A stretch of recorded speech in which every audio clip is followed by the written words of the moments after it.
Funding for this program has been provided by grants from the National Endowment for the Arts, the Corporation for Public Broadcasting, Exxon Corporation, and by this station and other public television stations.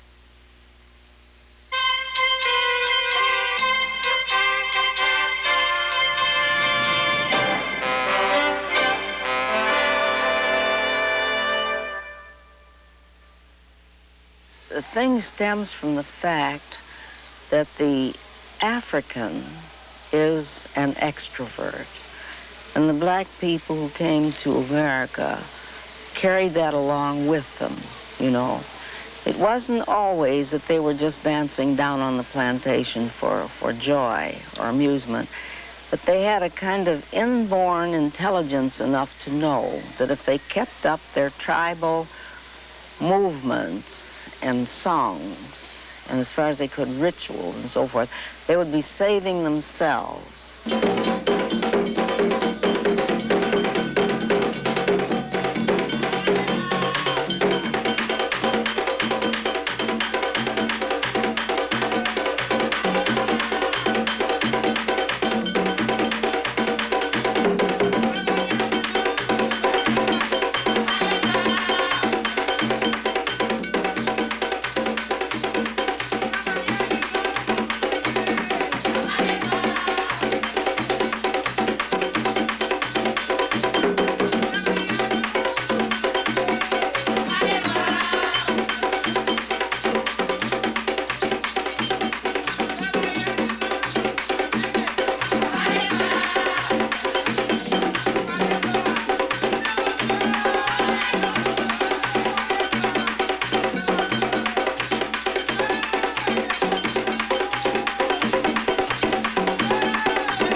On the island of Haiti, beating the drums honors gods.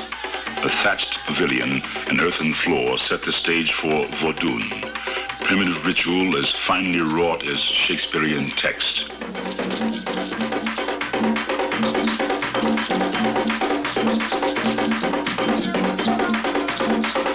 Each ceremony reflects the taste of its leader. Here, Haitians beat drums and dance at the residence of Catherine Dunham.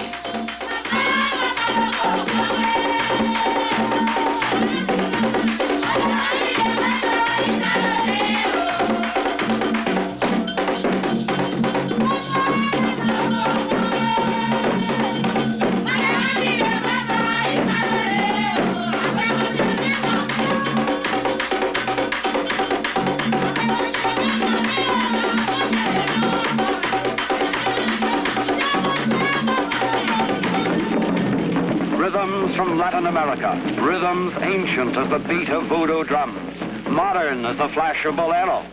Ladies and gentlemen, senors y senoras, Catherine Dunham, who's traveled the world over studying rhythms from every land, paints a picture to the throbbing cadence of native drums, a portrait of life itself set to music.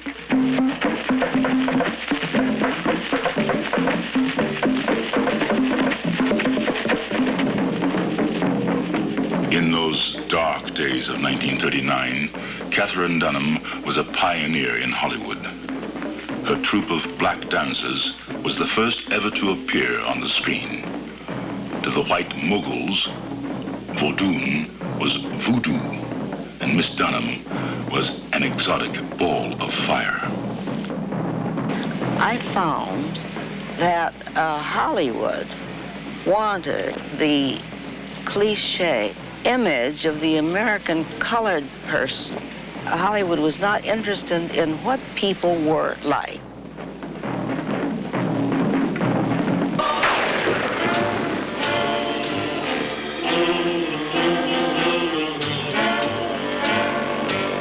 The inside information was that if you were darker than mulatto color, you had no place in Hollywood.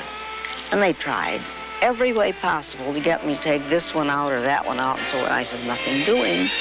And so I was called into the office of a very well-known producer, and he said, Miss Dunham, I admire you. I admire your courage, I admire your work, I admire your company. But let me tell you something, you will get nowhere in Hollywood unless you put some very pale-skinned colored girls into your company. I said, but they can't dance.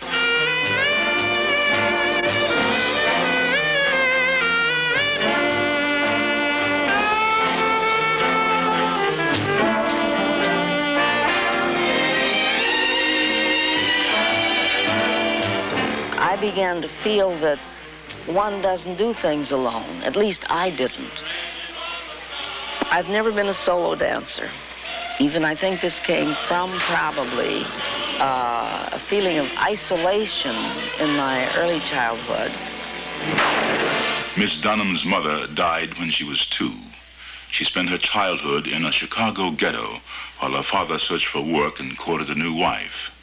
Her only joy was an older brother who read books and talked about the ways people are alike.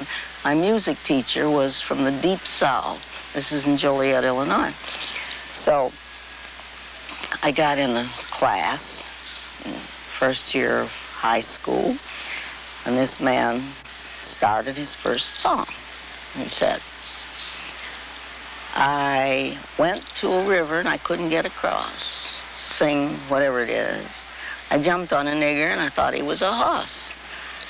Well, this seemed strange to me. It was something I just knew was wrong, although I hadn't run up head front against or anything. So I wouldn't open my mouth. So I was called into the principal's office. I said, no, I'm not going to sing that. That's all. And this is before civil rights stuff or anything. It just seemed wrong. As an anthropologist, she went to Haiti. Before roots, she traced origins. Her dance company flew around the world, proving what Hollywood had denied. Here was a black woman's Africa, Latin America, New Orleans, Caribbean. Her fans and admirers grew. Eric Fromm, Evita Peron, the King of Morocco, Bernard Berenson, Marcello Mastroianni, Papa Doc Duvalier. As the only black dance company, it was a springboard. Eartha Kitt began here. I wasn't great as a dancer, and I always say it. The French called me a catalyst, and I was.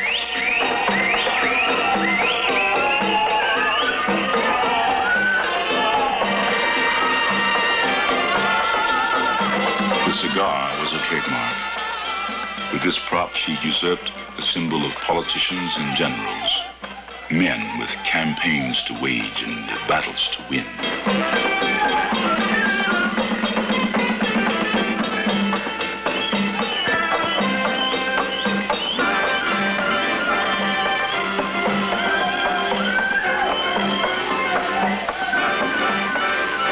However far Katherine Dunham traveled, Haiti was spiritual home, and Vodun was its very spirit. The heartbeat of her religion is the drum. The soul is the ceremony which invites gods, Loa, to make their presence felt. The many gods in Haiti are whimsical. No one knows which one, where, or when any of them will appear.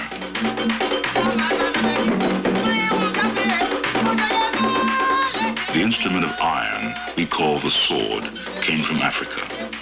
It was the weapon Haitians used to win their independence. It attacks the air, rousing sleeping Loa who lurk anywhere and everywhere.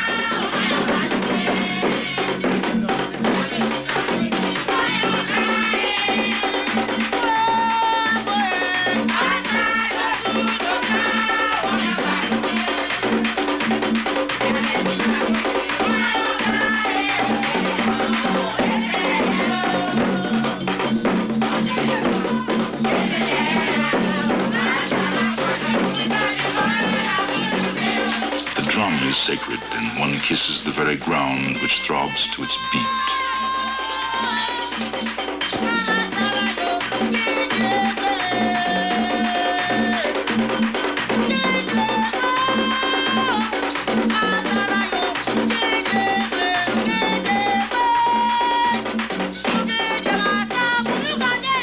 Haitians fought for their freedom with swords. Vodun gave them the flame of courage to fight. When men are equal, They twirl and shake hands. The battle is won.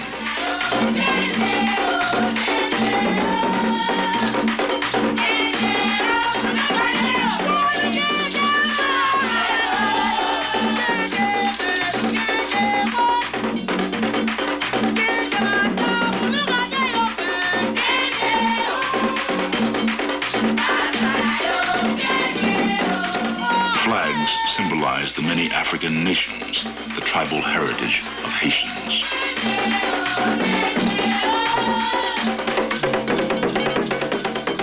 At the center of the world is the tree of life, the poteau matin. By this ladder, the Loa gods are invited to descend from the sky and ascend from the earth. The Indians called it Haiti, land of high mountains. Their proverb warns, behind every mountain is another mountain. Columbus discovered it on his first voyage to the New World. In 50 years, the Indians were destroyed, so Europeans repopulated Haiti with African slaves. By 1776, it was France's most valuable colony. 500,000 slaves picked coffee and cane sugar. They peeked in ballroom windows and watched their masters dance. In the slave quarters, French court dance became country dance.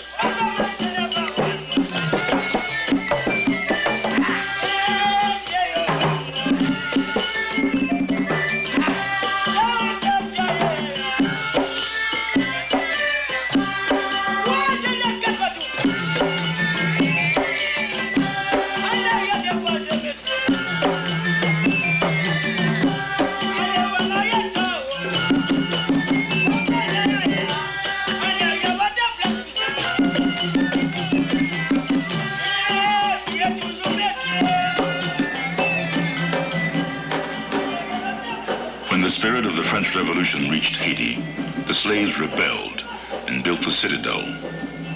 Their reckless courage exhausted Napoleon's army, and in 1804, Haiti became the first black republic.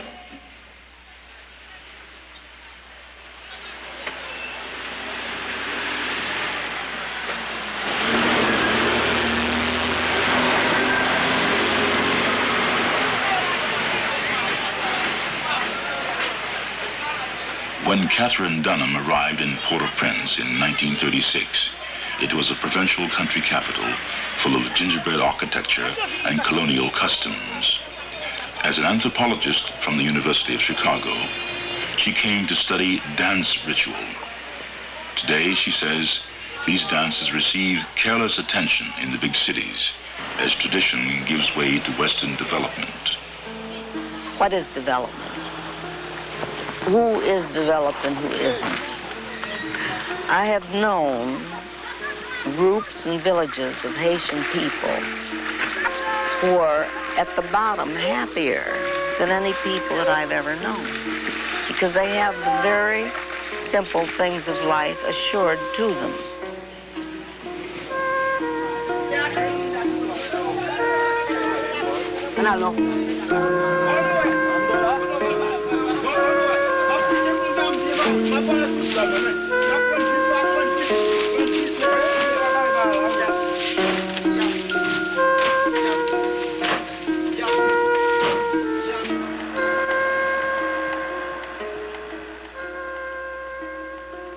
But I think that Haitians have known how to live with the things that happen to them. They've known how to live with storms and with earthquakes and with being hungry or this or that. I would say that anyone who has the slightest grain of knowledge, I don't say intelligence, but knowledge, would say that if you are able to live closer to the seasons of nature or live closer to the development of nature or nature itself, that you are better off than if you live in one of those steel cages in New York.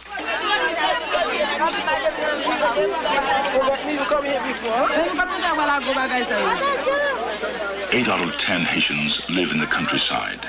They grow their own food, and what they don't eat, they sell at weekly markets.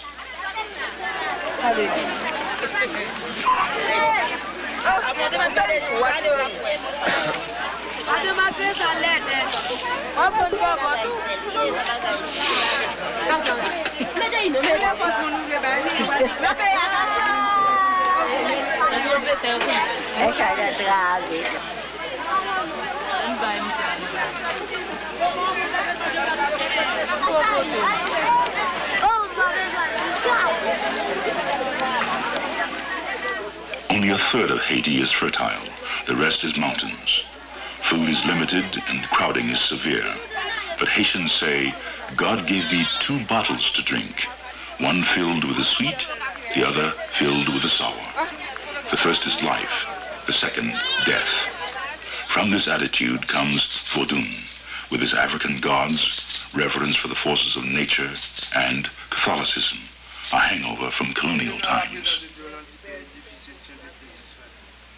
Notre Père qui est au ciel, que votre nom soit sanctifié, que votre règne arrive, que votre volonté soit. Grâce Marie, grâce, grâce Marie, grâce, grâce Marie, grâce, Jésus pardonnez-nous. Grâce Marie, grâce, grâce Marie, grâce, grâce Marie, grâce, Jésus pardonnez-nous. Pardon, pardon mon Dieu de tout péché commis, Vierge Mère, priez pour nos pieds de Saint-Sauveur.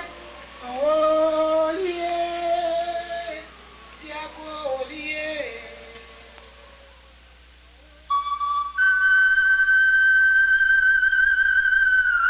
When Miss Dunham first came to this village compound, the natives chided, "You're a girl from the lost tribe of America. You have forgotten the gods of Africa." But when she replied, "I want to learn your dances," they took her in. Once in a while, I was lonely, but it was nothing compared to the loneliness that I felt in a big city. Because from early morning until late at night around the cook fires, things were exciting. Something happened. I learned Creole. I became involved in a way that I had never before been involved in my life.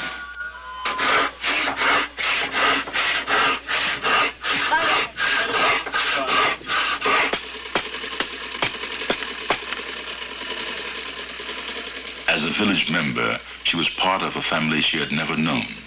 She saw children born and elders die in a society that guides each person through his rites of passage.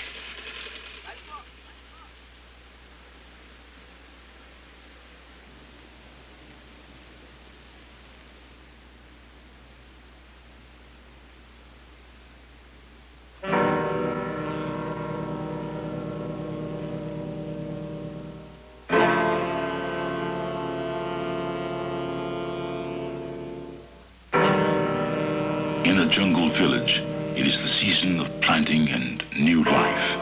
It is also courtship time. Attraction leads to the ritual of mating.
In a jungle clearing outside his village, a young boy lies in isolation.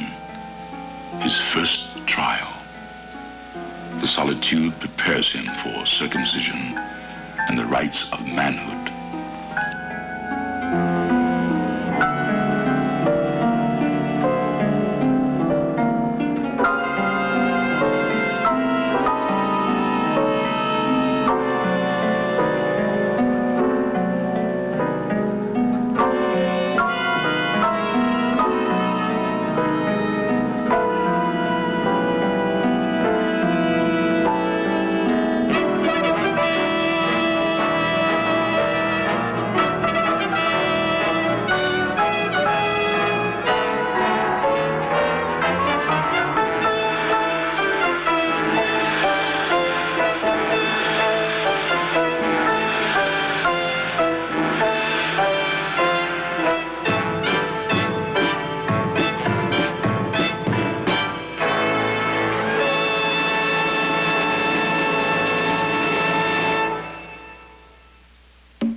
He falls into deep sleep.